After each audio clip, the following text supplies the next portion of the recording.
Lidt mere stille popsag her fra Bruno Mars, When I Was Your Man. 20 minutter i 9. Når man er et barn med en kronisk eller livstruende sygdom, så er der brug for lyspunkter i tilværelsen. Make-A-Wish Ønskefonden i Danmark har sat sig for at give de syge børn gode oplevelser og opfylde deres ønsker med en økonomisk støtte fra fonde og erhvervslivet. Forleden dag var det så 13-årige Sandra, der blev overrasket for øjnene af hele sin klasse på Lilleskolen i Holbæk. Hej Sandra. Hej. Kom til op til os en gang. Ind ad døren til 7. klasse på Lilleskolen i Holbæk kommer 2 repræsentanter fra Ønskefonden, Sandras forældre, bedsteforældre og P4 Sjælland. Hvorfor tror du, vi kom? Værsgo, en pige. Prøv at læse det. Du skal afsted den 25. og du skal meget tidligt op. For flyveren flyver kl. 6 om morgenen, det vil sige, det er natten, du skal lade sammen med far, mor og lillesøster. Og du skal bo på et hotel, eller på en hotellejlighed, nede på Gran Canaria. Jeg kan ikke garantere varmen dernede. Der er meget, jeg kan gøre, men jeg kan ikke garantere varmen.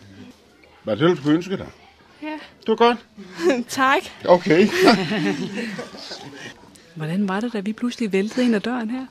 Det var helt vildt mærkeligt. Jeg blev helt overrasket. Havde du nogen fornemmelse om, hvad det handlede om? Nej. Og hvad er det, din klasse skal imens? De skal på lejrskole i Sverige på sådan en skiferie. Og hvorfor var det, du ikke kunne komme med på den? Fordi jeg gik, så jeg kan ikke rigtig sådan stå på ski så lang tid, der er koldt og sådan noget. Så du kan ikke gøre helt de samme ting som dine klassekammerater? Hvad skulle du så have lavet imens? Så ved jeg ikke rigtig, måske være hjemme eller et eller andet hjælp til de små klasser. Så hvordan er det så for dig med gigt at komme ned i varmen? Det er virkelig dejligt, for det er sådan svært, når det er vinter. Og også at kunne svømme måske? Ja.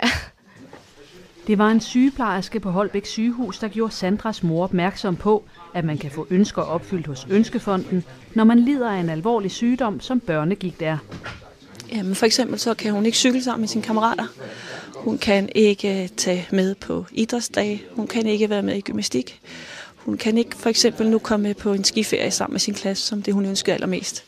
Hun har hele tiden en begrænsning dagligt i, hvordan hendes sygdom ter sig i dag. Så hvordan er det i dag? Glædesdag. Vild glædesdag. Ønskefonden har opfyldt et ønske i dag, men de har faktisk også selv et ønske, siger Poul Erik Aaen. Vi har det ønske, at vi indfrier 135 ønsker i øjeblikket, og det vil vi meget gerne forøge. Så derfor har vi et ønske om, hvad skal vi på den måde, at blive mere kendt, at syge børn finder os, sådan at vi kan få lejlighed til at indfri ønsker for dem. Ja, det gode arbejde skal der bare fortsætte. Og familien Vangsgaard Sonne skal altså en uge til Gran Canaria med alt betalt af Ønskefonden. Og har du, eller kender du et barn, som lider af en kronisk eller livstruende sygdom, så kan du også prøve at få en drøm opfyldt hos Make-A-Wish Ønskefonden. Det var Trine Var Juhl, som havde